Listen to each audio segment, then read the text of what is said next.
ओम शांती. आजच्या मुरलीची तारीख आहे 23/2/2025. आजची मुरली अव्यक्त मुरली आहे. अव्यक्त मुरलीची महावाक्य आहेत: सर्वांना सहयोग द्या, सर्वांचा सहयोग घ्या आणि अखंड ज्ञानदानाचा भंडारा चालवत ठेवा. आज बाबा परमधामामधून साकार दुनियामध्ये आलेले आहे आणि बाबांच्या बरोबर मुलांचा देखील हा जन्मदिवस आहे. बाबा सांगतात की मुलांनो, हा तुमचा जन्म कवडीपासून हिऱ्या समान जन्म आहे आणि ह्या जन्माची बाबांना खूप खुशी होत आहे. का?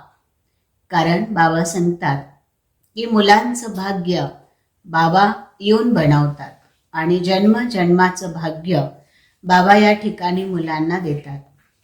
ही किती आनंदाची गोष्ट आहे की बापाबरोबर मुलांचा सुद्धा जन्मदिवस साजरा होतो. पारलौकिक आणि अलौकिक जन्मदिवस या ठिकाणी साजरा केला जात आहे. बाबा सांगतात की बापदादा सोबत अवतरित झाले आणि बाबा म्हणतात की तुम्ही संपूर्ण पवित्रता जसं महाशिवरात्रीला व्रत घेतलं जातं आणि ते व्रत म्हणजे उपवास किंवा ते व्रत म्हणजे एक दिवसाचं जागरण, ते व्रत म्हणजे एक दिवसात परमात्म्याची आठवण. बाबा आपल्याला या ठिकाणी संपूर्ण जन्मामध्ये असं व्रत शिकवतात, असा उपवास शिकवतात की ज्यामध्ये बाबा सांगतात संपूर्ण पवित्रता. आहार, विहार, व्यवहार, मान, वचन, कर्म सर्वांचीच संपूर्ण पवित्रता म्हणजे समर्पण भाव. आपल्याला माहिती आहे की शिवरात्रीच्या दिवशी खूप भक्त शिवावर जाऊन बलिहार होतात. बाबा सांगतात शरीराने काशी कलवट खाणं म्हणजे समर्पण नव्हे, तर मनाने, वाचेने, कर्मणाने, संबंधाने, संपर्कामधून प्रत्येक मुलाचा बुद्धियोग बाबांशी जोडणं आणि तुमच्यामधला जो मैपणा आहे, मीपणा आहे, अभिमान आहे, याला घालवणं, याला समाप्त करणं म्हणजे समर्पण दिवस आहे किंवा तो आपला बलिहारीचा दिवस आहे.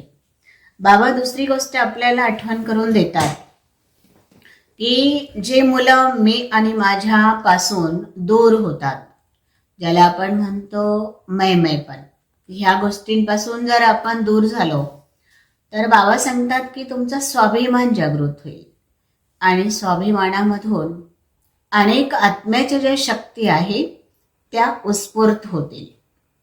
कारण ह्या दोन शब्दांमुळे आपल्यामध्ये एक अंधळेपणा आलेला आहे, अज्ञानाचा अंधकार पसरलेला आहे.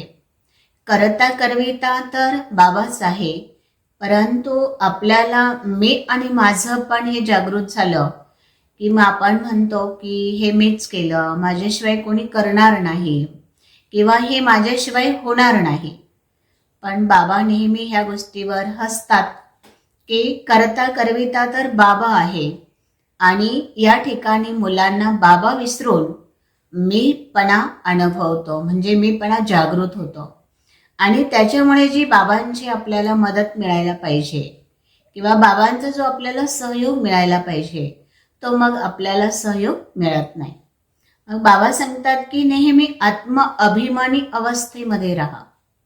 आत्म अभिमानी अवस्था जागृत राहिली तर बाबांची नेहमी आठवण येत राहील आणि त्या आठवणीमध्येच सर्व शक्ती सामावलेल्या आहे. जसं बाबा सांगतात की वर्तमान समयामध्ये तुम्ही स्वराज्य अधिकारी होऊन राहा. सर्व इंद्रिया तुमच्या ऑर्डर प्रमाणे काम करतील. पण केव्हा करतील? जेव्हा आत्म्यामध्ये ह्या दोन शक्ती सतत काम करत राहतील. एक आहे कंट्रोलिंग पॉवर आणि दुसरी आहे रुलिंग पॉवर. कंट्रोलिंग पॉवर ही दुसऱ्यांवर नाही तर आपल्या सर्व इंद्रियांवरती. आणि इंद्रियांमध्ये देखील पहिल्या इंद्रिय आहे मन, बुद्धी आणि संस्कार. ह्या तिन्ही इंद्रियांवर जर आपली आत्मा ऑर्डर देऊन काम करू शकत असेल तर निश्चित आपल्याला कोणत्याही ठिकाणी कोणत्याही परिस्थितीमध्ये सर्व शक्तींची मदत मिळू शकते.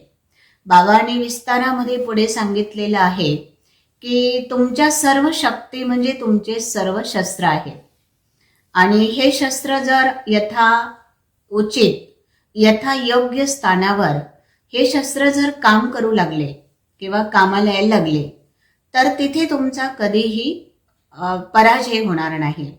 बऱ्याच वेळा आपण पाहतो की आपण शक्तींना ऑर्डर तर करतो परंतु ती शक्ती त्या वेळामध्ये आपल्याला हजेर होत नाही आणि मग आपला त्या ठिकाणी पराजय होतो. मग बाबांना आपण सांगतो की बाबा काय केलं पाहिजे, माया आली, मायाने मला हरवलं.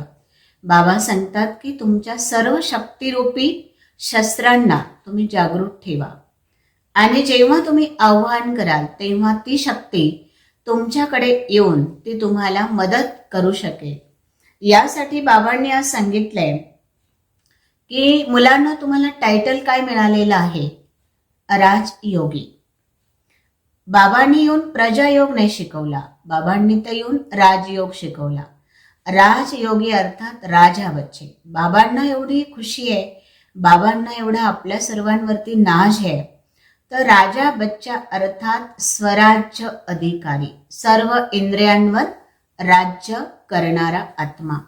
मग मी आत्मा स्वराज्य अधिकारी राहिलो तर बाबा सांगतात की तुम्हाला भविष्यामध्ये सुद्धा विश्व राज्य अधिकारी बनता येईल. यासाठी मनन शक्तीला वाढवा, यासाठी परखण्याच्या शक्तीला जागृत ठेवा आणि तुम्ही झोपलात रात्री तरी तुमच्या सर्व शक्ती ह्या तुमच्या आजूबाजूला असल्या पाहिजे याची बाबा आपल्याला ह्या अव्यक्तवाणीमध्ये आठवण करून देतात. ओम शांती.